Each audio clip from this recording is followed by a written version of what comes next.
Tayo po, hindi Ten Commandments ang sentro ng pananampalataya natin, kundi si Jesus. We have a Christ-centered faith because Jesus is greater than the Ten Commandments.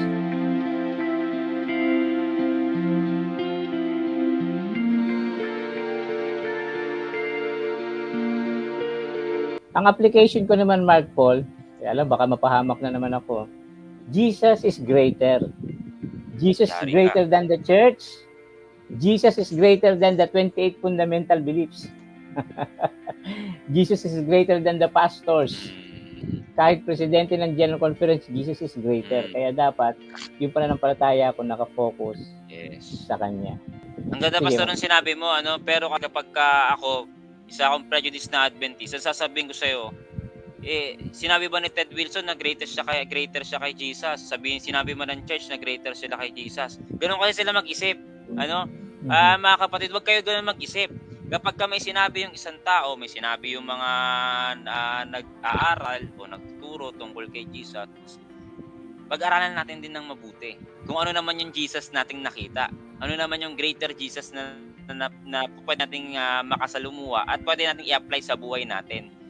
Hindi ang nasa isip agad natin kontrahin kung ano yung sinabi niya. Ganun kadalasan, Pastor, Kaya ko alam, Pastor, yung pag-iisip nila kasi I was once na ganun. Kaya kumbaga kapag may sinabi ka, Pastor, binitawan kang salita, may argument agad. So ganun ang kadalasan na nagiging isipin ng mga kapatiran natin. Kaya sana yung mga kapatiran natin na mga debatista, ituro nyo rin sa kanila na hindi dapat ganon, na lahat ng pag-aaral gagamitan nila ng argumentation and debate. Okay yun, alam natin. Ako pinag-aralan ko rin. Naging teacher ko pa nga yung ilan sa kanila sa argumentation and debate. Pero hindi ko siya ina-apply sa lahat ng bagay. Pag may narinig ako, kagaya sa'yo, Pastor, narinig ko na Jesus is greater than the 28 fundamental beliefs. O bakit saan ba sinabi ng Adventist na 28 fundamental beliefs ay mas mataas kaysa kay Jesus? Wala namang ganun. Di nag-away na tuloy tayo ngayon, mag-aawayin na kita. Dapat wag tayo ganun mag-isip, mga kapatid.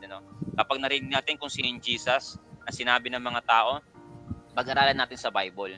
Kung sino naman yung Jesus, pwede natin makita at makilala sa Biblia. Meron pa nga ako nakalimutan, Mark. May isa pa Jesus is greater than the Ten Commandments. Diba?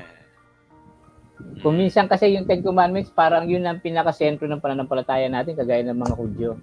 Actually, yung mga Hudyo, yun nga sentro ng pananampalataya nila, yung Ten Commandments. Kaya gumawa sila ng napakaraming mga tradisyon para maingatan yung Ten Commandments na hindi nalalabag. Kaya sinabi nila, pag Sabado, kahit partible, tanggalin mo sa damit mo kasi bawal magbuhat ng mabigat na bagay pag Sabado dahil yan, araw ng Panginoon.